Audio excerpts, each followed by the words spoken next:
धन्यवाद देते हैं कि प्रभु ने फिर से मिलने का मौका दिया कि हम वचन में मनन कर सकें।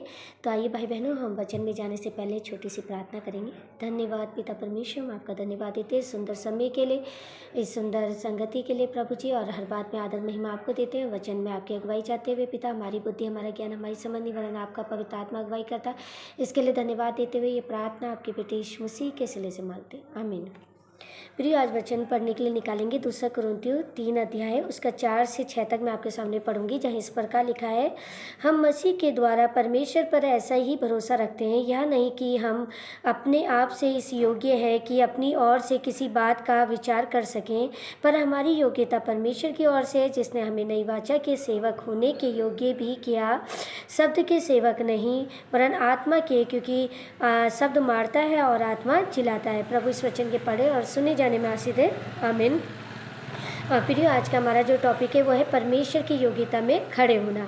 और सच में संत पौलुस इस वचन में हमें बताते हैं, समझाते हैं कि किस प्रकार हम परमेश्वर की योग्यता में खड़े हो सकते हैं। और जो परमेश्वर की योग्यता में खड़े होता है तो प्रियो, वो बहुतों के लिए आशीष का कारण ठहरता है, बहुतों के लिए छुटकारे का कारण ठहरता है। और यहाँ पे वचन हमें स्पष्ट रूप से बताता है कि अगर अपनी ओर से किसी बात का विचार कर सकें, पर हमारी योग्यता परमेश्वर की ओर से, हमारी योग्यता किसकी ओर से? परमेश्वर की ओर से। आज हमें देखना है प्रियो कि हम आज अपनी बुद्धि, अपनी ज्ञान, अपनी समझ या अपनी डिग्री, अपनी किस योग्यता में प्रभु की खड़े हैं। क्या हम परमेश्वर की ओर से खड़े हैं? अगर हम परमेश्वर की ओर से खड़े हैं तो वचन हमें बताता है कि हम क्या बनते हैं? बहुतों के लिए आशीष और छुटकारे का कारण ठहरते हैं। लेकिन अगर हम अपनी योग्यता और अपनी समझ में, अपनी बुद्धि में घमंड करते हैं और हम सोचते हैं शायद मैं बुद्धिमान हूँ इसलिए मैं ये सब कर सकता हूँ, या मैं ज़्यादा इंटेलिजेंट हूँ इसलिए मैं कर सकता हूँ, तो हम कई बार हार का सामना करते हैं और हम कई बार बहुत निराश हो जाते हैं। जैसे संत पौलुस इसमें बता रहे हैं कि शब्द की सेवक नहीं वरन आत्मा,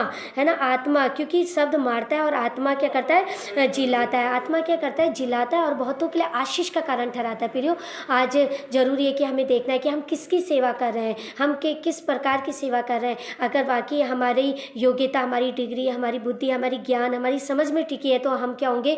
हम कई बार हार का सामना करते हैं। लेकिन अगर हमारी योग्यता प्रभु में है, परमेश्वर में है, तो हम क्या होता है? हमेशा विजय का सामना करते हैं और हम बहुतों के लिए आशीष का कारण ठहरते हैं। और आज प्रभु हमें बहुतों के लिए आशीष का कारण ठहराना चाहता है। जैसे वचन कहता है, तो अपनी समझ का सहारा न लेना वरन संपूर्ण मन से यहोवा पर विश्वास करना, वो तेरे लिए सीधा मार्ग निकालेगा। और प्रिय, जो दरवाजा परमेश्वर खोले उसे कोई बंद नहीं कर सकता, जिसे परमेश्वर बंद करे उसे कोई खोल नहीं सकता। इसलिए आज हमें देखना, हमारी सेवा, हमारी योग्यता आज किस में हम खड़े हैं। अगर हम वाकई परमेश्वर के शब्दों में, परमेश्वर के वचनों में विश्वास करके खड़े हैं तो कोई भी ताकत हमारी योग्यता हमारे को क्या नहीं कर सकती? पीछे नहीं कर सकती, वरन हमारी योग्यता प्रभु में नजर आती है और प्रभु को महिमा मिलती है। और आज परमेश्वर चाहता है कि हम अपनी योग्यता में नहीं वरन परमेश्वर की योग्यता में खड़े हों और बहुतों के लिए छुटकारे और आशीष का कारण बने। प्रभु इस वचन के पढ़े और सुने जाने में आशीष दे, आमीन।